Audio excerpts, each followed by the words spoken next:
never saw, been in trouble with the law since the day they was born. Here we are again. It's July, hot. I've got Paul in town. He's a West Tennessee native like myself. I think he's over the whole Memphis, West Tennessee. So he's wanting to see what Middle Tennessee is all about, and he wanted to train. So we're gonna hit some bag today at Carbon Performance, and should be a good workout. You got anything? I'm excited. Cool. Let's do it. You do what? And when you dry scoop your pre-workout, it puts hair on your chest. What my granddad would always say to me. See? Well, like, when I was a kid, he'd be like, boy, you eat this jalapeno, it'll put hair on your chest. he used to say it'd make your sticker peck out. So, training back today. This first exercise is just kind of like the pec deck if you're doing chest. We're just going to try to get our mind-muscle connection right, stretch, squeeze, get blood in all the muscles before we actually start training. So, I just consider this a warm-up.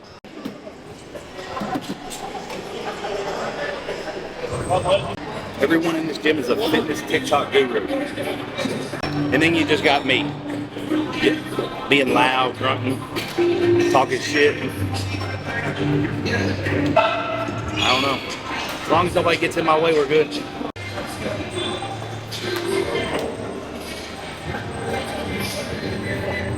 It won't be hard, but just a control 15, then we'll start working hard. Come in, but you see what I'm saying? Down with the elbows And that's what, when you pull it down, pull straight down. You know, you see some people, when they're doing this, they're leaning back. Yeah. Push straight down. That's probably feel right. Yeah. There it is. That's right. Up. Now lean forward. Exactly. And when you can do it like that, where you pull your fingers up, you're stretching. You're doing the right thing. Watch it. No ego there. That's all tensed up. Yes, sir. You notice how he's going straight up and straight down with the bar. He's doing this right, and I know that because we're using no weight, but he's shaking on every rep on the contraction. And what that means is he's squeezing that muscle, and it's hard. Not that it's a hard weight. It's just hard to stretch it out completely and then contract it and just squeeze. That's the goal here.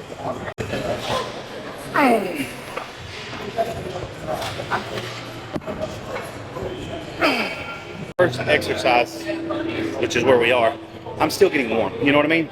I don't know. Some of these younger kids, like when I was young, I came in here and I just got straight to it, which we are, but I'm still trying to make sure nothing's hurt, nothing's injured. We're stretched out, we're firing. And then we let it eat. Let it eat. Buffet style. Take a little break from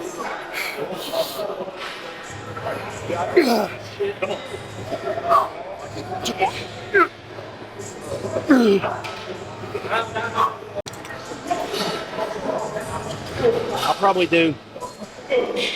do 8. Come up, let it up. 3 deep breaths, which is equivalent of like 5 seconds. Then try to get 8 again. And I'm not going up in weight. I mean, because it's working.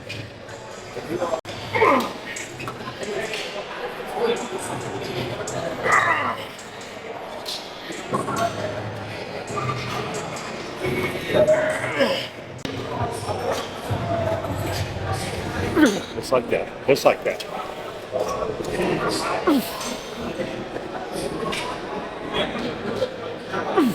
Let's go.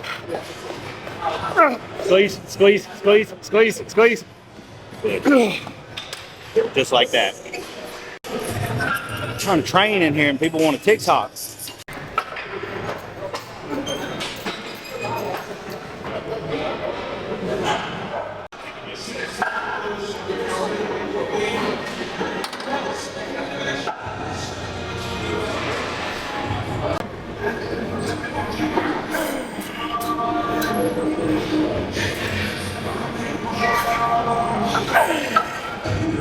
Woo. Feeling that.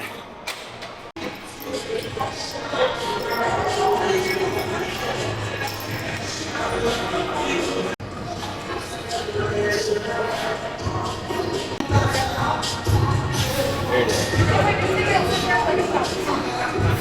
8, 6, 4, 2. Okay. So you hit them, you put it down, a couple, 2, 3 deep breaths.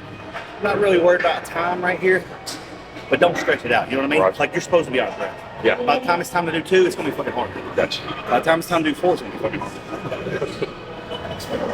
Yeah. And we're not even using a shit ton of weight. Just doing it right. Feeling the muscle work. I like this one. I know, me too. As I get older, it's not that I don't like to, it's just like, I don't get the same thing from it as I used to. Right. Which I think a lot of the time it was more ego than it was anything. But it is what it is. You live and learn. Just takes me a while to learn. Fucking hard, isn't it? All right, here we go. 8, 6, 4, 2. All right.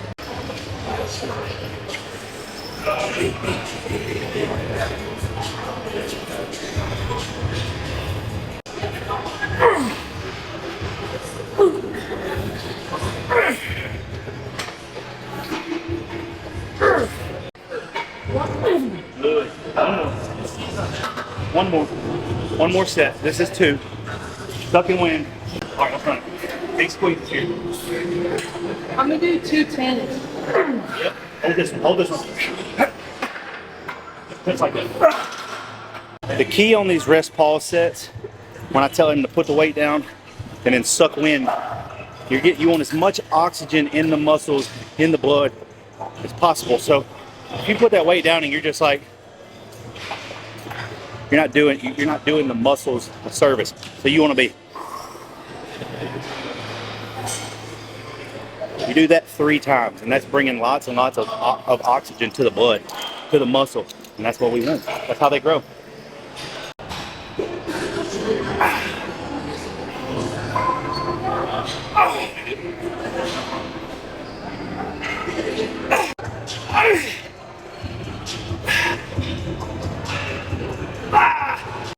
Ain't nobody else in here doing that. Come on, come on. Big.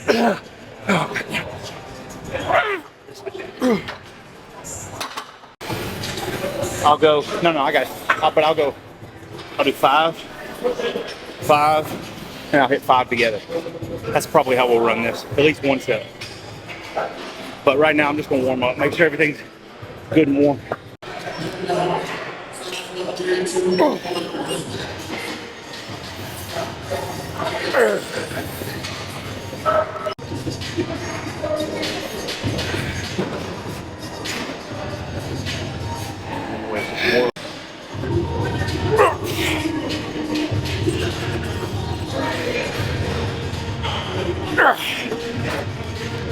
Try to make that lat. Farther you can drive your elbow away from right here, just gonna peel that lat back. Stretch it out good. Just like that.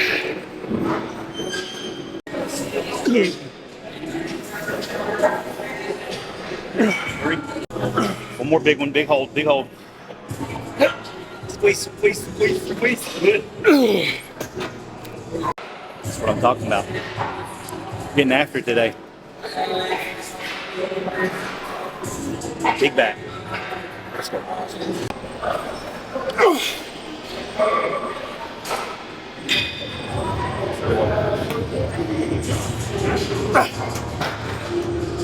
Whew.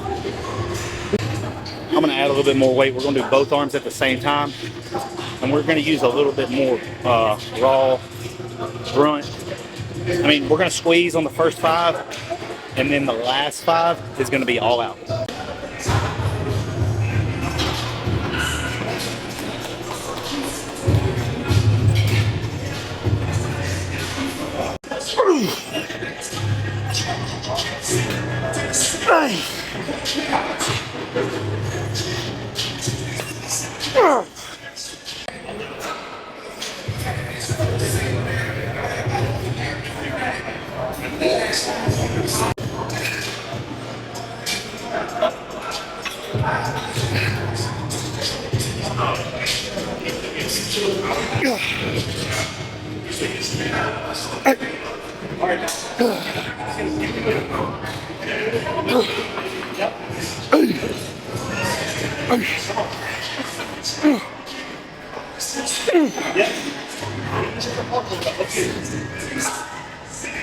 Yeah. Yep.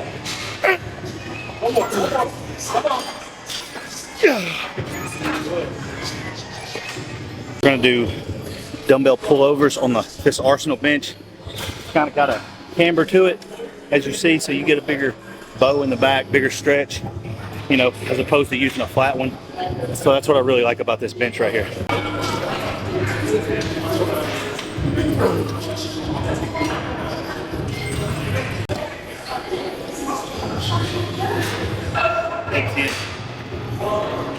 I'll throw it up there too.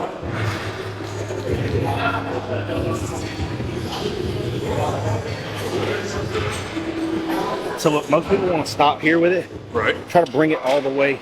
If you're still engaging your lats when you're coming down. How far back? Right here. I'll show you. There you go. And look, this keep moving. All right, keep a little bit in here, and then it's just all movement right in here. Back. Come on, come on, come on, come on. Good. Up.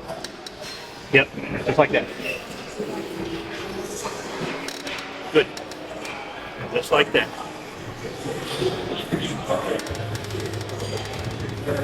Good. Just like that. Just like that.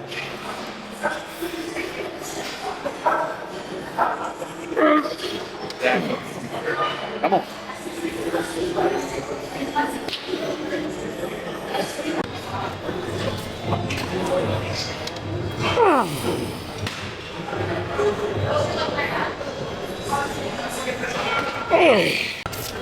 Woo.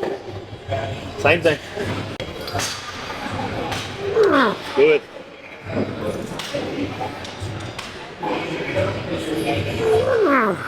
That's right.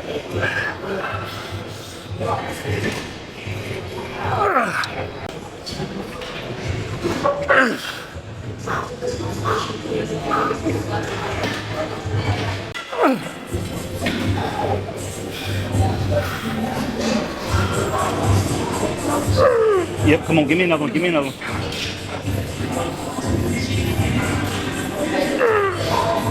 Now one more. Breathe, breathe, breathe, breathe.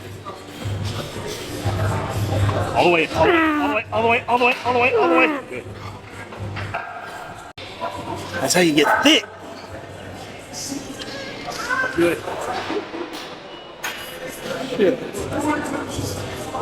So we're gonna do barbell shrugs, as you can see, and right now since we haven't really we haven't focused on our traps, we're gonna just build up till we find the perfect weight, and then we're gonna do a rest pause all out set, and that'll be what we end on. So it'll have to be a good one. We'll probably do 3 rest pause, just depending on how it goes, but we're just gonna take it till failure.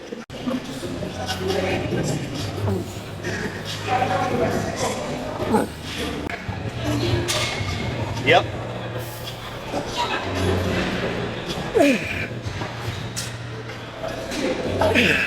Here. Exactly.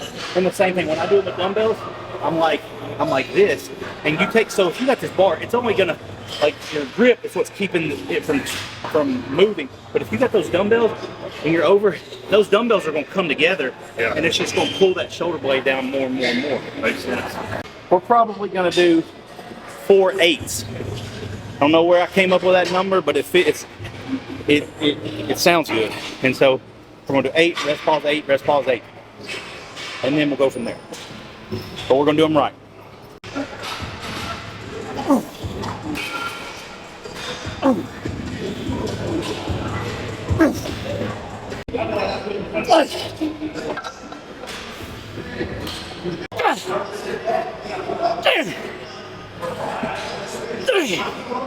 Oh, 2 plates. Oh boy. All right, let's go. Let's go.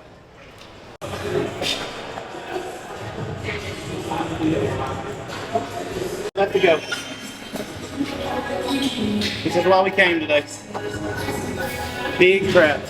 1, 2, 3, 4, 5. Yes, sir. 6. One more.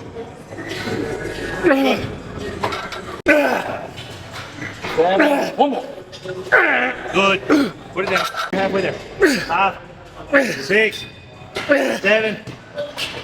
Just like that.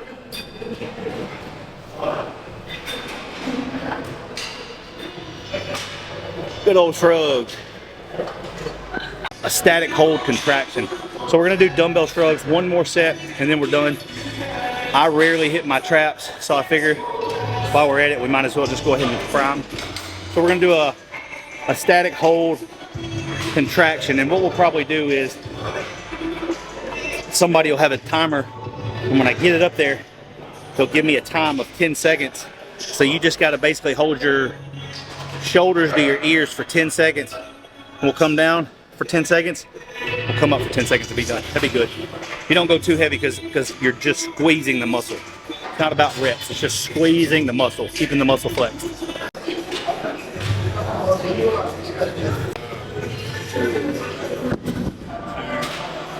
4, 3, 2.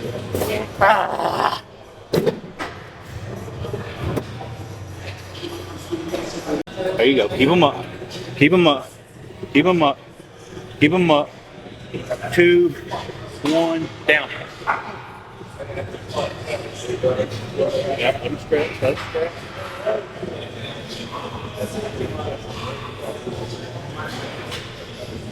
Ten.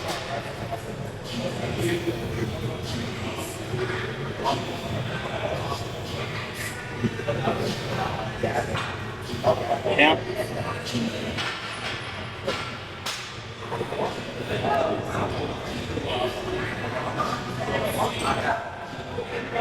Up. Here we go. Last one. Squeeze it. Squeeze it. Squeeze it. Squeeze it. Squeeze it. Squeeze it. 4, 3, 2. Good. That's it. You can put them down. That's it. So that's a wrap here in Franklin for back. We got after it today. Glad he joined us. I'm glad he reached out and wanted to join. So Paul, just like many others that I've had on my show and myself, have this mindset, and it's not that we're trying to sell it, it's just that we're trying to get people on board to think outside the box and think for yourself instead of just going with what everyone else is told to think and go with the flow and not be different. And so I'm gonna let him tell more about the mindset, the lifestyle that he's trying to promote, and then we'll go from there. My name's Paul Morris. Grew up in West Tennessee, and a couple years ago I started a brand. It's called Seven Duece Alliance, and it's just something I came up with. I've actually had it in the back of my mind for, gosh, I'm gonna date myself a little bit, for probably 20 years when I was back in high school. And I just kept setting these goals and stuff that I wanted to do, and things just kept happening that would push me back. And I was given, when I was younger, I suffered a couple injuries.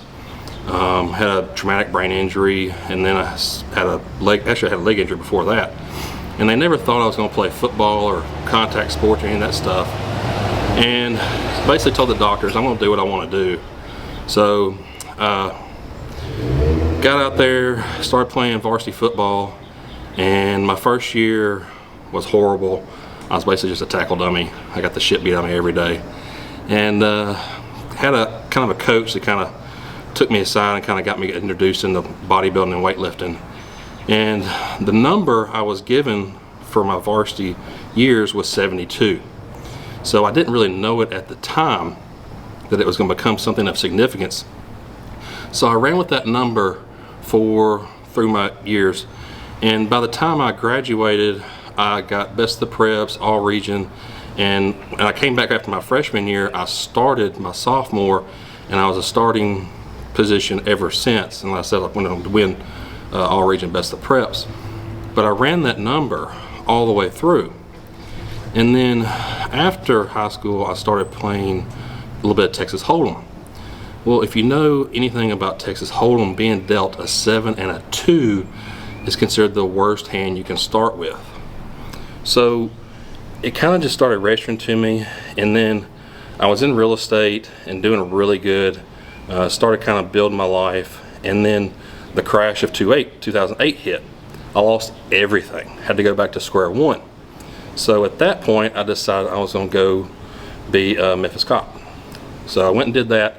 I went through training, and when I graduated, they handed me my badge, and on the badge number, part of the sequence was 7-2. So this number kept just popping up and reappearing in my life over and over and over. I always seemed to pop up after setbacks. Now, whether it happened by chance or it was something more than that, I don't know, but it just kept hitting me at a time when I was really down and wanted to give up, but I just refused to accept that that was going to be my spot or my place. I had all these goals and dreams that kept getting like kicked in my face, so to speak, and I just refused to accept it.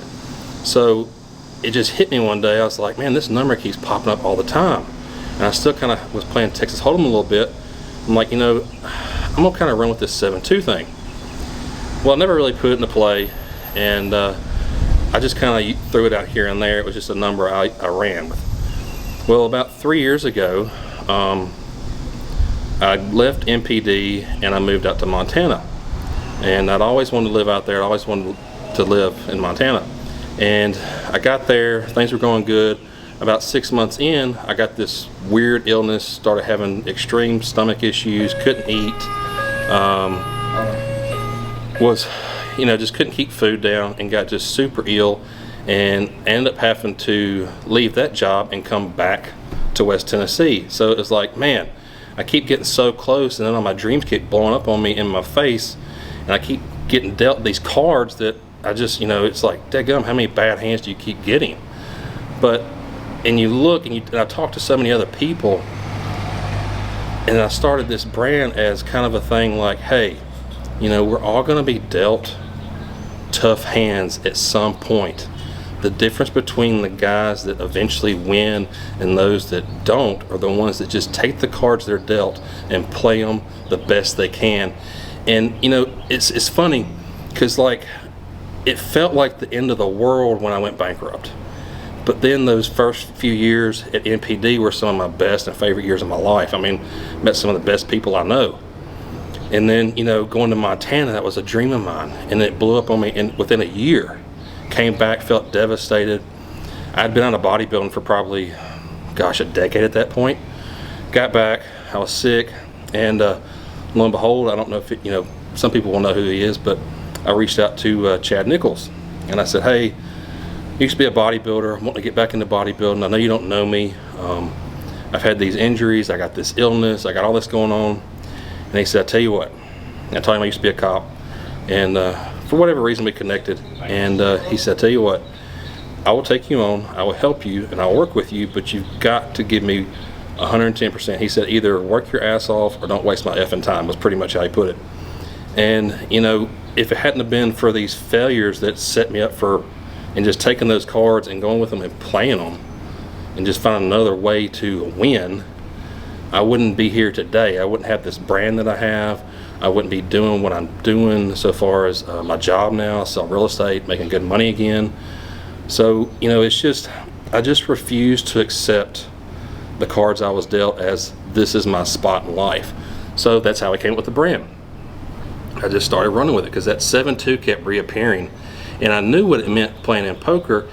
And to me, life is a lot like the game of poker. There's that quote from, I'm going to date myself again, from the Forrest Gump movie. He's like, life's like a box of chocolates. You never know what you're going to get. I always relate it to the game of poker, and you never know what cards are coming next. Just because you got a good hand today, don't mean tomorrow you're not going to get dealt a shit hand. So that's the whole concept behind it, is just take what comes to you and play it the best you can and figure out a way to win no matter what. So that's it in a nutshell. So with that, now that you've got the brand built and established and you are promoting it, Yep. How do you go about promoting it? Like, obviously you've got social media, which is probably our number one avenue. It's free marketing. That's what I tell everyone. If you've got something you want to put out there and you're not using social media, free marketing, I don't know what you're doing, or I don't know why you're not doing it. But how do you go about finding people that can align with that, because I mean, You know, it's almost like I've just had people almost like just by telling a little bit about my story, and then people would ask me, you know, about my shirts, and I would tell them the meaning behind it. It's just like more and more folks just started gravitating, and they would just watch me. And if you go back and look back at 3 years ago when I first started back into bodybuilding, you know, I made a pretty significant transformation. I mean, I was 300 pounds, but I was extremely overweight. And then, you know, I got prepared for a show. I got COVID literally a week before the show, got knocked out. So I had to take another year before I compete. So I've been putting it on, you know, Instagram, Facebook. We've started a little YouTube. Of course, I need to do more, but it's just like people have just been kind of gravitating more as it gets out there. And like I'm sponsoring a guy right now that's going to be competing in Pittsburgh on Wednesday. I've watched him, and I've seen him take his hits, and he just has that same mindset. He just keeps getting up and just going after it no matter what.